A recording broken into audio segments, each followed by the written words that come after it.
subscribe the channel and press the bell icon for upcoming videos. Hello friends, welcome to my channel Pharmacology Concepts by Rajesh Chaudhary, and in this video I will discuss about the medicinal chemistry of the cholinergic blockers or parasympatholytics, especially solanaceae alkaloid and their analogues. तो आज की video में हम बात करेंगे atropine class के आप या फिर कोलिनर्जिक ब्लॉकर्स के बेसिक मेडिसिनल केमिस्ट्री के बारे में बात करें इस वीडियो की। तो ये जो वीडियो है, ये जो टॉपिक है आपके जीपेट के लिए बहुत ही इंपॉर्टेंट है। कुछ क्वेश्चंस इससे फ्रिक्वेंटली आ सकते हैं। And if you want to watch my previous videos regarding the pharmacology, medicinal chemistry and the organic chemistry for the B pharm 4th semester, you can check description box below और by using this link. So now let's discuss about the topic. So, cholinergic blockers or parasympatholytics means this drug oppose the action of acetylcholine in the parasympathetic nervous system, therefore it known as the cholinergic blockers और parasympatholytic। लेकिन बात करें इन drugs की तो ये basically मस्कर्निक receptor को ही block करते हैं, निकोटिनिक रिसेप्टर को ब्लॉक नहीं करते हैं। उनके लिए अलग ड्रग क्लास हैं, जैसे कि बात करें न्यूरोमस्कुलर ब्लॉकर की या गैंग्लियोनिक ब्लॉकर की। तो ये जितने भी ड्रग हम पढ़ने वाले हैं पैरासिम्पैथोलाइटिक के अंडर में, वो एक तरीके से एंटी मस्कर्निक ड्रग है या मस्कर्निक रिसेप्टर्स ब्लॉकर्स हैं। तो आज हम इस वीडियो पे बात करेंगे solanaceae alkaloids and their analogues के बेसिक ऑर्गेनिक केमिस्ट्री के बारे में, मेडिसिनल केमिस्ट्री के बारे में, जिसमें हम बात करेंगे एट्रोपिन के, हायोसाइमिन के, scopolamine, homatropine and ipratropium bromide के बेसिक मेडिसिनल केमिस्ट्री के बारे में। So let start the topic. So जैसे कि हमने बात कर चुके हैं पिछले क्लासेस में कुछ डिटेल, तो जैसे कि आपके सार हमने पहले वीडियो में कंप्लीट कर चुके हैं। तो आज हम इस वीडियो को, इस टॉपिक को कवर करने वाले हैं। तो आज के वीडियो में नोट्स आपको मिल जाएगा नीचे डिस्क्रिप्शन बॉक्स पे। चलिए आते हैं सीधा आपके ड्रग पे। तो पहला हम बात करते हैं कुछ इंपॉर्टेंट पॉइंट्स के बारे में जो कि जीपेट के लिए आप इम्पॉर्टेंट होंगे, इसलिए इसको ध्यान से आप नोट रखिए। तो बेसिकली इस बात करें सोलनेसी एल्कलॉइड की, तो ये सोलनेसी फैमिली के ही प्लांट होते हैं। जैसे कि बात करें धतूरा है, आपके बेलाडोना है, तो इन सब प्लांट से आपको मिलता है। So they are the ester of tropine bicycloamino alcohol, इसको हम 3-टर्पिनॉल भी बोल सकते हैं या फिर 3-हाइड्रोक्सी ट्रोपिन भी बोल सकते हैं, एंड द ट्रोपिक एसिड।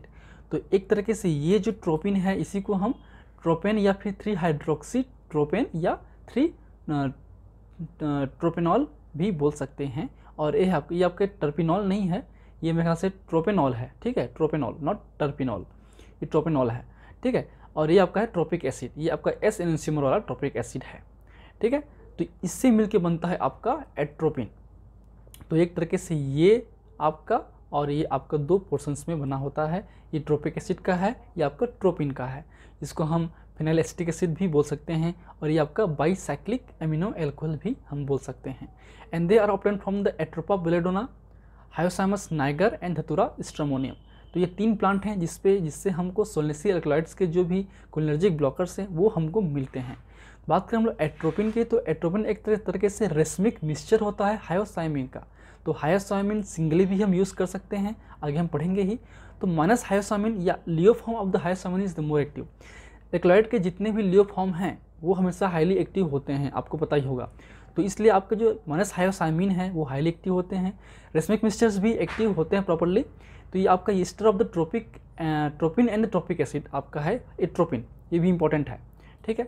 बात सेकेंड ड्रग की वो है आपका स्कोपोलामिन। तो स्कोपोलामिन एक तरीके से बेहतर सीएनएस एक्टिविटी वाले ड्रग हैं, मतलब एट्रोपिन की कंपेरेटिव बात करें तो इसकी जो एक्टिविटी है, पोटेंसी है, वो हाई होती है और सीएनएस पेनिट्रेशन भी हाई होती है। जो भी इफेक्ट होगा सीएनएस पे इसका अच्छा होगा। ये है आपका माइनस, केमिकली जो है ये आपका माइनस या लिवोहायोसिन। तो लिवोहायोसिन को हम बोलते हैं स्कोपोलामिन, रेसमिक मिक्सचर ऑफ हायोसामिन को बोलते हैं एट्रोपिन, और माइनस हायोसामिन भी एक अलग से ड्रग है। तो ये जो आपका डेरिवेटिव है वो आपका Easter of scopine and the tropic acid. तो ट्रोपिक एसिड तो सेम होगा ये वाला, लेकिन जो ये आपका ट्रोपिन है इसके बदले में होता है एक तरीके से, इस तरीके से जो एपोक्साइड ग्रुप है वो जुड़ा होगा, और ये होता है स्कोपिन। तो ये इसको बोलते हैं स्कोपिन। तो it is the ester of scopine and the tropic acid, आपका स्कोपोलामिन, ठीक है। तो अब आते हैं this alkaloids contain the piperidine ring. अब यहाँ पे आपको पिपरिडीन रिंग आपको दिखाई दे रहा होगा, शायद दिखाई नहीं दे रहा होगा। तो बेसिकली जो पिपरिडीन रिंग है कैसा होता है आपका, इस तरीके से होता है। ये पिपरिडीन रिंग है। तो देखिए 1 2 3 4 और 5 और 6, तो हमने इसको इस तरीके से बना हुआ है, अगर हम इसको इस तरीके से कर देंगे तो आपको दिख जाएगा पिपेरडिन रिंग। तो इनमें एक तरीके से पिपेरडिन रिंग होता है, ये जो मॉलिक्यूल्स हैं वो पिपेरडिन रिंग का ही है। And exit both chair and boat form, तो इसका जो कंफर्मेशन है आपके चेयर फॉर्म और बोट फॉर्म दोनों में हो सकते हैं। तो अल्टीमेटली बात करें, चेयर फॉर्म की स्टेबिलिटी हाई होती है, तो जितने भी एल्कलॉइड्स हैं ये आपके चेयर फॉर्म वाले होते हैं। मतलब चेयर फॉर्म का आपका स्कोपोलामीन होगा, एट्रोपिन होगा, हायोसामिन होगा। तो tropine is optically inactive due to the plane of symmetry, इनमें प्लेन ऑफ सिमेट्री होती है इसलिए ऑप्टिकली इनएक्टिव होते हैं। बट इसमें दो कंफर्मेशनल होते हैं आपके चेयर फॉर्म और boat form. Chair form is the most stable. Alkaloids are the mainly occurs in the chair form, ठीक है। एंटी मस्कुलिक एक्शन, इनमें केवल एंटी मस्कुलिक एक्शन होती है, हमको पता ही है। और levo form is the more active, जो माइनस फॉर्म है वो मोर एक्टिव होता है। 3OH position in the tropine, significant role in the muscarinic receptors. तो जो आपका ये जो 3 पोजिशन पे जो OH है ट्रोपिन के, है ना, ये बहुत इंपॉर्टेंट प्ले रोल करता है। जो एस्टर बनेगा यही एस्टर एक तरीके से उस रिसेप्टर पर जाके बाइंड करके ब्लॉक करता है आपके एगोनिस्ट के लिए, ठीक है। पोटेंशियल बात करें एक्टिविटी की, तो scopolamine is more than atropine, already बात कर चुके हैं। एट्रोपिन का जो एक्शन है मेनली होता है आपके हार्ट पे, ब्रोंकाई पे और जीआई मसल्स पे, मतलब पेरिफेरल रीजन्स पे आपके एट्रोपिन का एक्शन होता है। जबकि जो स्कोपोलामीन है आपके आई पे, आपके सीएनएस पे और सिक्रेटरी ग्लैंड्स पे। तो ये बेसिक एक्शन है। इसका मतलब क्या होगा कि जो स्कोपोलामीन है आपके M1 रिसेप्टर को अच्छे से ब्लॉक करता है as compare to the atropine.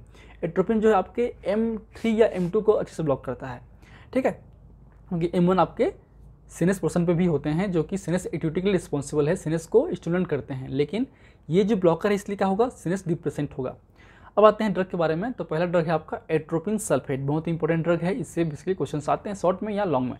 तो ये बेसिक स्ट्रक्चर है, हमने ऑलरेडी बात कर चुके हैं स्ट्रक्चर के बारे में। तो एट्रोपिन जितने भी एल्कलॉइड्स हैं हम बात कर रहे हैं वो इटसेल्फ प्रेजेंट नहीं होते, उसको हम सॉल्ट फॉर्म में ही रखते हैं ताकि उसकी स्टेबिलिटी बढ़ सके। तो एट्रोपिन सल्फेट फॉर्म में हम रखते हैं। तो basically it is the tropane 3आइल ट्रोपेट सल्फेट। तो ये आपका ट्रोपिक एसिड है, यहाँ से आपका क्या है, ट्रोपिक एसिड है। तो यहाँ पे साल्ट फॉर्म में इसलिए ट्रोपेट होगा, जैसे कि बेंजोएट, एसीटेट, है ना, acetyl acetate, methyl acetate, sodium acetate बोलते हैं ना। तो इस तरीके से क्या होगा, ये सल्फेट होगा। तो ये होगा ट्रोपेट सल्फेट। तो अब ये क्या है, ये आपका ट्रोपेन है, ये जो रिंग है कम्प्लीटली वो क्या है, ट्रोपेन है। तो ट्रोपेन 3आइल ट्रोपेट सल्फेट, ठीक है। और ये क्या होता है, ये आपका जो है रेसिमिक मिक्सचर होता है, ये प्लस माइनस होगा, ठीक है। And it is obtain from the root of atropa belladonna. तो आपके ये जो है एट्रोपा बेलाडोना से मिलता है रूट से। Also known as the hyoscyamine, ये आपका हायोसाइमिन भी है, आपके प्लस माइनस रेसिमिक मिक्सचर हैं। तो ये बेसिकली आपके मस्कुलर रिसेप्टर को ब्लॉक करते हैं। तो क्या होंगे, ये जीआई सेक्रेशन को कम करेंगे, जो मसल्स कॉन्ट्रैक्शन है उसको रिलैक्स करेंगे, आपके सीनेस को डिप्रेस करेंगे, जीआई मोटिलिटी को कम करेंगे, एंटी सिक्रेटरी है, एंटी स्पॉज्मोडिक है, आपके मिड्रियाटिक है, साइक्लोफ्लेजिक है, इस बारे बहुत सारे एक्शन होंगे आपके। इसलिए इसको हम यूज़ करते हैं as a anti ulcer, anti secretory, मतलब जो भी आपके जीआई सिक्रेशन है या ग्लैंडुलर सिक्रेशन है सबको कम करता है, एसिड सेक्शन को भी कम करता है। एंटी स्पॉज्मोडिक, मतलब आपके जो मसल्स की स्पाज्म है, चाहे बात करें जीआई मसल्स की हो, ब्लेडर की हो या फिर स्केलेटल मसल्स की हो, जो स्पाज्म होता है, पेन होता है, उसको भी ये रिलैक्स करता है। पार्किंसन डिसीज में हम यूज़ करते हैं क्योंकि पार्किंसन में जो है एसिटाइलकोलिन का रोल होता है, एसिटाइलकोलिन की एक्टिविटी बढ़ जाती है आपके पार्किंसन डिसीज में। तो एट्रोपिन उसका अपोजिट करेगा, तो उसको कम करके पार्किंसन डिसीज के सिम्टम्स को रिलीव कर सकते हैं। ऑर्गेनोफॉस्फोरस पॉइजनिंग भी हम यूज़ कर सकते हैं या फिर कोबरा बाइट में भी हम यूज़ करते हैं, आपको पता ही है। And it also have the cycloplegic and mydriatic action. आपका जो एसिटाइलकोलिन है वो म्यूसिस का कॉज करता है, मतलब पीपल को कॉन्स्ट्रिक्ट करेगा।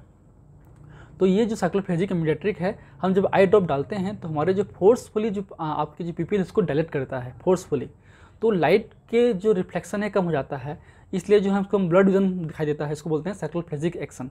और ये होता है मिडियाट्रिक, मतलब पीपल को डायलेट करने के लिए, ताकि हम ग्लूकोमा वगैरह या फिर जो फंडस के एरिया को मेजर करने के लिए सर्जरी के लिए हम लोग यूज़ करते हैं, ठीक है। इसके बाद बात कर रहे हैं जो है मोशन सिकनेस का यूज़ तो नहीं है फिलहाल, इसका यूज़ है हायोसाइमिन का। नेक्स्ट ड्रग है आपका हायोसाइमिन सल्फेट। स्ट्रक्चर सेम है, बस जो कॉन्फ़िगरेशन है आपके वो एस एनेंशियोमर होंगे, माइनस एनेंशियोमर होंगे। ये आपके आरएस फॉर्म था या फिर प्लस माइनस था, ये आपके एस एनेंशियोमर होंगे, ठीक है। बाकी जो मोड ऑफ एक्शन है, यूजेस लगभग सिमिलर हैं।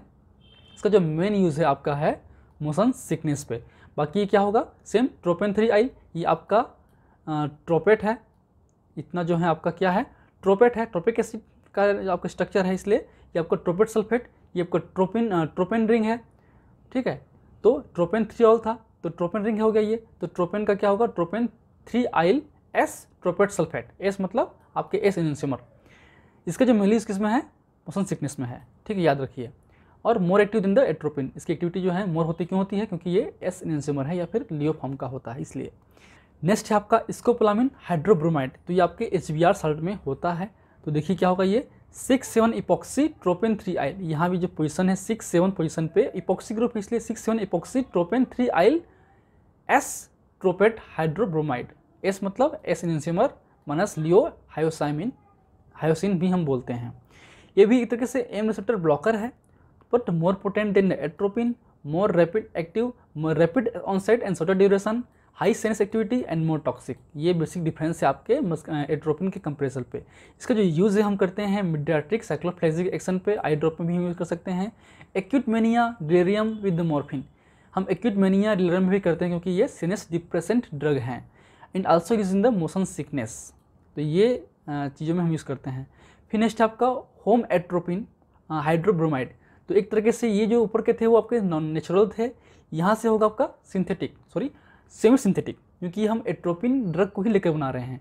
तो इसमें जो है हम जो क्या करेंगे, जो एट्रोपिन का जो रिंग था सेम होगा, केवल जो यहाँ पे ट्रोपिक एसिड था वो नहीं होगा, यहाँ पे क्या होगा, मेंडेलिक एसिड होगा। ये है आपका मेंडेलिक एसिड, ठीक है, बेंजीन CHOH COH आपका हो गया मेंडेलिक एसिड। तो ये मेंडेलिक एसिड डेरिवेटिव है एक तरीके से, और यहाँ पे CH2OH के बदले में केवल OH है, ठीक है।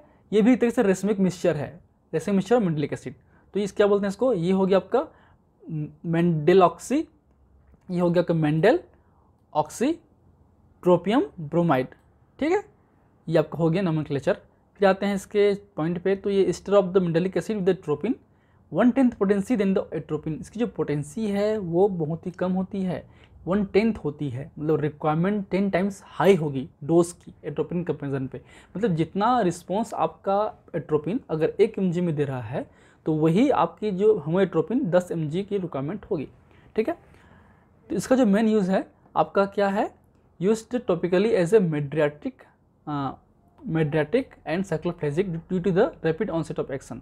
इसका भी यूज़ हम मेड्रियाटिक या साइक्लोफ्लेजिक में करते हैं, मीन्स आई ड्रॉप में यूज़ करते हैं, ताकि हमारा जो पीपल है डायलेट हो सके और लाइट की जो रिफ्लेक्शन है उसको नहीं कर पाएगा, उसी को बोलते हैं हम लोग साइक्लोफ्लेजिक एक्शन। जिससे जो है लेकिन फोर्सफुली जो पीपल डायलेट करने की वजह से जो है ये आपको ब्लड डिवीजन दिखाई देगा, बट ये सर्जरी के दौरान किया जाता है, आपको ज़रूरत नहीं पड़ेगी, टेंशन नहीं है उतना। अब आते हैं नेक्स्ट है आपका लास्ट ड्रग है इप्राट्रोपियम ब्रोमाइड, जो कि बहुत ही इंपॉर्टेंट ड्रग है। ये आपके एंटी अस्थमेटिक ड्रग है, क्वेश्चंस आपके जीपेट में आया था 2018 में शायद या 19 पे, ठीक है, कि इप्राट्रोपियम ब्रोमाइड कौन सा ड्रग है या एंटी अस्थमेटिक ड्रग कौन सा है।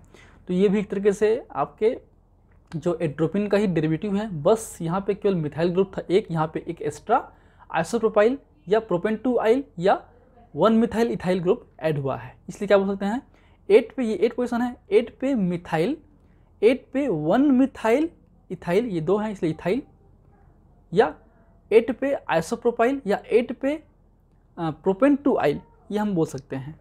8 पे क्या है फिर एजोनिया बाईसाइक्लो 231 ऑक्ट, क्योंकि 8 है टोटल ऑक्ट, 3 पे आइल,